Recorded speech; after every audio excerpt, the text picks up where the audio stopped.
Hello friends, आपका स्वागत है मेरे चैनल भक्ति की शक्ति में। आज मैं आपके लिए सावन मास में सुनी जाने वाली भगवान शिव की बहुत ही सुंदर कहानी लेकर आई हूँ। अगर आपको यह कहानी पसंद आए तो कमेंट बॉक्स में शंकर भगवान की जय अवश्य लिखें। और यदि आप मेरे चैनल पर नए हैं और अभी तक आपने मेरे चैनल को सब्सक्राइब नहीं किया है तो प्लीज़ सब्सक्राइब कर लें और बेल आइकन पर प्रेस कर दें ताकि मेरे नए आने वाली वीडियो की नोटिफिकेशन आपको मिलती रहे। किसी गांव में एक बूढ़ी माँ रहती थी। वो बिल्कुल अकेली थी, उनका कोई नहीं था। वह बूढ़ी माँ बहुत ही कंजूस थी। उनकी कंजूसी के चर्चे दूर दूर तक थे, परंतु उनमें एक अच्छाई थी। वह भगवान शिव की भक्त थी और हर समय शिव नाम का जाप किया करती थी। वह हर समय ओम नमः शिवाय का जाप करती रहती थी, लेकिन वह धर्म के नाम पर कोई कार्य नहीं करती थी। वह इतनी कंजूस थी कि उनके दरवाजे पर कोई भी आए, चाहे साधु संत हो या भिखारी हो या भूखे प्यासे लोग, वो किसी को भी कुछ नहीं देती थी। वह बिल्कुल भी दान पुण्य नहीं करती थी। गांव वाले बूढ़ी माँ से कहते थे कि अम्मा, तुम धन का क्या करोगी? तुम्हारे आगे पीछे भी कोई नहीं है, फिर भी तुम किसी को कुछ नहीं देती हो। तुम इतनी कंजूसी क्यों करती हो? तुम कभी दान पुण्य नहीं करती हो, तुम्हें मरने के बाद नरक मिलेगा। लेकिन वो बूढ़ी माँ कहती, मैं नरक में नहीं, मैं तो शिवलोक में जाऊंगी। मैं भगवान शिव का हमेशा नाम जपती हूँ। उस बूढ़ी माँ के कंजूसी के चर्चे सिर्फ गांव में ही नहीं बल्कि देवलोक में भी फैली हुई थी। शिवलोक में भी बूढ़ी माँ की चर्चा होती थी। तो भगवान शिव सोचते हैं कि ऐसा कैसे हो सकता है, ये बूढ़ी मेरी सच्ची भक्त है, ये इतनी कंजूस कैसे हो सकती है। एक बार भगवान शिव ने सोचा क्यों ना देखा जाए ये बूढ़ी माँ कितनी कंजूस है। फिर भगवान शिव एक साधु का रूप धारण कर उस बूढ़ी माँ के घर गए। उन्होंने बूढ़ी माँ से भिक्षा मांगी तो बूढ़ी माँ ने अंदर से कहा कि अभी मुझे काम है, थोड़ी देर में आना। भगवान शिव वहाँ से चले गए। थोड़ी देर बाद फिर भगवान जी आए तो बूढ़ी माँ ने फिर बहाना बना दिया और बोली शाम में आना। भगवान शिव फिर चले गए। शाम के समय भगवान शिव फिर से आए तो बूढ़ी माँ ने कहा, मैंने तो खा पी लिया है, अब देने के लिए कुछ भी नहीं है। भगवान शिव चले गए। भगवान शिव अगली सुबह फिर आ गए तो बूढ़ी माँ को गुस्सा आ गया और उन्होंने कहा, तुम फिर से आ गए, तुम्हें समझ में नहीं आता कि मैं बार बार तुम्हें लौटा रही हूँ, तो मैं तुम्हें कुछ नहीं देना चाहती हूँ। मेरे पास तुम्हें देने के लिए कुछ भी नहीं है, चले जाओ यहाँ से।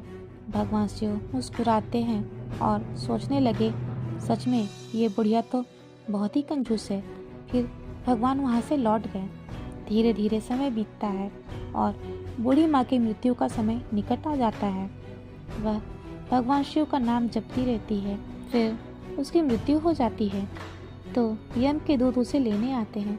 तो बूढ़ी माँ उनसे कहती है, मैं तुम्हारे साथ नहीं जाऊँगी, मैं तो शिवलोक में जाऊँगी, मुझे शिव दूत लेने आएंगे। मैंने हमेशा शिव के नाम का जाप किया है, लेकिन यमदूत उसकी एक नहीं सुनते और उसे खींचकर यमलोक ले जाते हैं। रास्ते में बूढ़ी माँ कहती है, तुम लोगों को मुझे नर्क में ही ले जाना है तो ठीक है, लेकिन एक बार मुझे शिवलोक ले चलो, मुझे भगवान शिव के दर्शन करने हैं। बूढ़ी माँ के बार बार आग्रह करने पर यमदूत बूढ़ी माँ को शिवलोक ले जाते हैं। बूढ़ी माँ शिवलोक जाकर भगवान शिव से कहती है, हे भगवान, मैंने तो हमेशा आपके नाम का जाप किया है, फिर भी ये लोग मुझे नरक में ले जा रहे हैं। भगवान शिव बोले, हाँ, तुम्हें नरक में ही जाना पड़ेगा।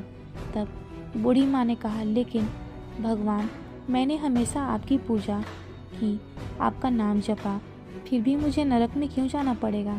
तब भगवान शिव बोले, तुमने हमेशा मेरा नाम जपा है, लेकिन तुमने कभी कोई धर्म का काम नहीं किया है, ना ही किसी को दान दिया है, ना ही किसी भूखे को खाना दिया है। तुमने कभी किसी को कुछ नहीं दिया। तुम्हारे आगे पीछे कोई नहीं था, फिर भी तुमने सारा जीवन धन संचित करने में लगा दिया और बिल्कुल भी दान पुण्य नहीं किया, इसलिए तुम्हें नरक में जाना पड़ेगा। तो बूढ़ी माँ कहती है कि भगवान, मुझसे गलती हो गई, मुझे माफ़ कर दीजिए, लेकिन हे भगवान, मुझे कुछ दिन का समय दे दीजिए। तब भगवान शिव ने उसे 7 दिन का समय दिया। 7 दिन के लिए बूढ़ी माँ फिर से धरती पर आ गई और फिर से जिंदा हो गई। यह सब बूढ़ी माँ के शिव नाम का जाप करने का ही फल था कि वह मरकर 7 दिन के लिए फिर से जिंदा हो गई। अब बूढ़ी माँ बहुत दान पुण्य करने लगी, सबको बुला बुला कर खाना खिलाने लगी। वह खाना बनाकर मंदिरों में भिजवाने लगी, भूखे प्यासे लोगों को खाना खिलाती और दान देती। और वह बूढ़ी माँ शिव चर्चा भी करवाने लगी और उसने भंडारे भी करवाए।